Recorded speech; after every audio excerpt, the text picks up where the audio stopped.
අපි ලාංකිකයින් හැටියට අපි ඉස්සෙල්ලම කතා කරන්න ඕනේ ඇයි අපේ රටේ සුළු ව්‍යාපාර බිඳ වැටුනේ කියන එක. දැන් අපි පිට රටවල් වලටත් අපි පෙරදිග ධාන්‍යාගාරය හරහා අපි මේ අපේ දේවල් ලබා දීපු රටක් අපි. එතකොට ඇයි අපි පිට රටට දැන් දත නියමනට සිද්ධ වෙලා තියෙන තත්ත්වයක ඉන්නේ කියන එක. මේමයි වසන්ති ඕකේ ඔය පිටරටට දත නියවන්න උනේ කියන කතාව අපි වෙනම මං හිතන්නේ සාකච්ඡාවක කතා කරන්න ඕන දීර්ඝ වශයෙන් පැය දෙකක් තුනක් අරගෙන. එතකොට ඔතෙන්දී සුළු ව්‍යාපාර කඩාගෙන වැටෙන්නේ ඇයි වැටුනේ ඇයි ඒකට මොකද්ද ප්‍රශ්නය කියන එක ඒක කතා කරන්න පුළුවන් අද මං හිතන්නේ මේ අවස්ථාව. මේක මං හිතන්නේ වෙනම තියෙනවා අපිට කොටසකුත් ලියලා. කොටසක් තියෙනවා. එතකොට ඕක වෙන මෙහි සාකච්ඡා කරන්න පුළුවන්. දැන් ලංකාවේ සුළු ව්‍යාපාර කඩාගෙන වැටෙන්න බලපාන ප්‍රධානම කාරණේ තමයි ඕකේ ලියලා තියෙන ඔය පොතේ ප්‍රධානම කාරණේ තමයි අපේ කිසිම මේ ප්‍රතිපත්තිමේ එකඟතාවයක් නැහැ. ඒක විශාල ගැටලුවක්. හරිද? එතකොට ඒ කියන්නේ ප්‍රතිපත්තිමේ එකඟතාවයක් නැහැ. දැන් මම ඔබට පැහැදිලි කරොත් දැන් ලංකාවේ වසන්තයේ වැඩසටහන 1990 ගණන් වල හෝ 2000 ගණන් වල මුල් භාගයේ ඒ වැඩසටහන තිබුණා. ඊට පස්සේ අපේ තව එකක් ආව දිවි නැගුම කියලා. ඊටාම සාර්ථක ව්‍යාපාරයක්. ඊළඟට දිවි නැගුම සාර්ථක වුණාට ඊළඟ රජයේ බලයටපත් වෙනකොට අර බල ඒක කරගෙන යන්න කැමති නැහැ. මොකද ඒකට හේතුව තමයි ඒ වැඩසටහන කරොත් Tamanට ක්‍රෙඩිට් එක එන්නේ නැහැ. ඉතින් එතකොට ඒගොල්ලෝ ඒකෙදි වෙන වැඩසටහනකට යනවා. ග්‍රාම ශක්ති කියලා යනවා. එන්ටර්ප්‍රයිස් ශ්‍රී ලංකා කියලා යනවා. මේ ඔක්කොම අන්තිමට ෆේල්. අපරාධයක් ඇත්තෙම. ඉතින් එතකොට ව්‍යාපාර බිඳ වැටෙනවා. ඒක එක පැත්තක්. දෙවෙනි කාරණේ තමයි රටේ නිලධාරී පන්ති ගැටලුව. විශාල ප්‍රශ්නයක් තියෙනවා රටේ පෞද්ගලික රාජ්‍යාංශය විතරක් නෙමෙයි ලංකාවේ ලොකු මිත්‍යාවක් තියෙනවා මේ රාජ්‍යාංශය තමයි අකාර්යක්ෂම කියන එක. ඒක මම මේ වෙලාවේ කතා කරන්න ගියොත් මට දීර්ඝ කාලයක් ගන්න වෙනවා. මේකේ පෞද්ගලික අංශයේත් මේ ගැටලුව ඊට වඩා වැඩියෙන් තියෙනවා කියන එක තමයි මගේ මතය. ඒකට හේතුව තමයි අපි 1977 අපි බලය ඇත්තෙම අපි කිව්වා engine of growth කියලා කියන්නේ පෞද්ගලික අංශයට.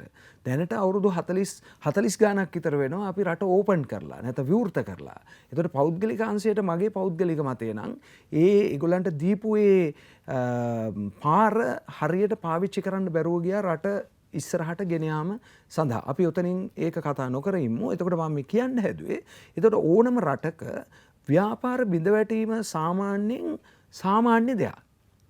ඕනම රටක. ඒක දියුණු වේවා දියුණු නොවන රටක වේවා සාමාන්‍යයෙන් පළවෙනි වසර 5 ඇතුළත 3න් 2ක් විතර බිඳ වැටෙනවා.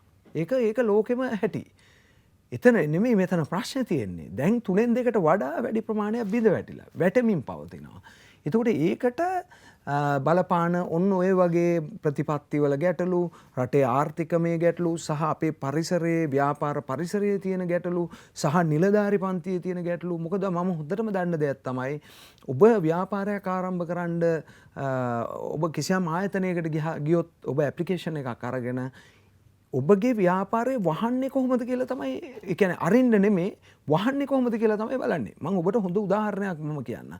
මේ මෑතකදී මගේ එක ඊටාම හොඳ මිත්‍රයෙක් උදේම කෝල් එකක් දුන්නා 7ට හෝ 8ට මට මතකයි. කියලා කිව්වා රවි ඕගොල්ලෝ කතා කරනවා මේ රටේ ව්‍යවසායකත්වය සංවර්ධනය කරන්න. ඕගොල්ලෝ කියනවා ව්‍යවසායක සංවර්ධනය කරන්න ඕන කියලා. බලන්න දැන් හෙට උදේ ෂිප්මන්ට් එක අපි බඩු පිටරට යවන්න යන ඒගොල්ලෝ යවන්න හැදුවේ මූදු පැලෑටි වගේ. හෙට උදේ පැලෑටි යවන්න යනවා. අද ඉල්ලනවා මට මතක හැටියට රේගුවෙන් සර්ටිෆිකේෂන් එකක් එහෙම නැත්නම් සහතිකයක් මං හිතන්නේ මට මතක හැටියට වයිල්ඩ් ලයිෆ් නැත්නම් වනජීවී දෙපාර්තමේන්තුවෙන් හෝ එහෙම නැත්නම් ෆොරස්ට් ඩිපාර්ට්මන්ට් එකෙන් දෙකෙන් එකකින්. එතකොට මට ඒ වෙලාවේ හිතුනේ මේ රටේ ආයෝජන ප්‍රවර්ධන අමාත්‍යවරු ඉන්නවා. මේ රටේ ඉන්නවා විවිධ ඇමතිවරු. විවිධ පුද්ගලයන් ඉන්නවා. අපිට බැයිද එක කවුන්ටරයක් දාන්න ඔයා මොන බඩුව පිටරට යවුවත් ඒ කවුන්ටරේ එක කවුන්ටරෙන් කවුන්ටර් පොලිමක් දාපුවාම ඒ පොලිමෙන් අපිට අවශ්‍ය කරන ඩොකියුමන්ට්ස් ටික ඔක්කොම අරගෙන කස්ටම්ස් වලට බඩු ටික බාර දෙන්න පුළුවන් විදිහේ දෙයක් අපිට කරන්න බැයිද? පොඩි දෙයක් කරන්න ඕනේ. එතකොට ඉතින් අපේ ව්‍යාපාර බිඳ වැටීම කියන එක සරල සාමාන්‍ය දෙයක්. ඒ වගේම වසන්ති ඕකේ තියෙන තව කාරණයක් තමයි දැන් බැංකුවකට ණයක් ගන්න යනකොට ඔයා බලන්න ඊටාම කනගාටුයි කියන්න බැංකුව දැන් ඔබට ලක්ෂ 5ක් ඕන නම් ලක්ෂ 10ක සුරැකුම් ඉල්ලනවා. එතකොට දැන් ලක්ෂ 10ක් ඔබට තියෙනවා නම් ඔබ මොකටද ණය ගන්නෙ? ඔබ නිකන් හිතලා බලන්න. ඔය තත්ත්වය මට හිතෙනවා රාජ්‍ය අංශේ ටිකක් රාජ්‍ය අංශේ විතරක් නෙමෙයි පෞද්ගලික අංශෙත් එහෙමයි. ඒක විශාලම ගැටලුවක්. ඉතින් ඒක නිසා අපිට ක්‍රමවේදයන් හදාගන්න වෙනවා. විශාල වෙනස්කම් රාශියක් කරන්නට සිද්ධ වෙනවා. මේ රටට ඇත්තටම ආදරය කරන මිනිස්සු ටිකක් එකතු කරගෙන ඒ මිනිස්සු ටික ඔය ව්‍යාපාර සංවර්ධනයට යොදා ගන්නට වෙනවා.